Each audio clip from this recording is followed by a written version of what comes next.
Kar tiegruok ma jochiw thieth ma pacho ka KMTC koro nigi dwaro ma tiyo kanyakla gi migawo mar thieth e bero okumba mar thieth mar SHA.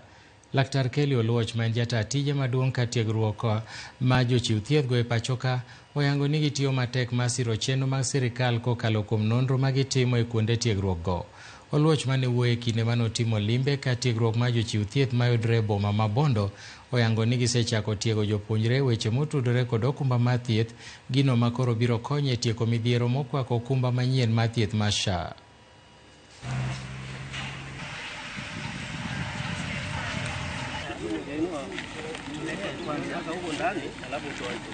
Waseneno chandruok ma waneno manentie NHIF ma watemo address SHA to wang'e ni gimoro amora ma kachakore to nyaka bede gi chandruok matindo. Koro kaka Kenya Medical Training College wadwaro ni mondo wabed part of the solution, and part of the solution is to address the matters that are being raised by wananchi, and one of the issues is delay in claims management. Makoro sani wan gi chenro mar tiegruok mar medical insurance course mabiro konyo e loso weche ma chando SHA sani endi.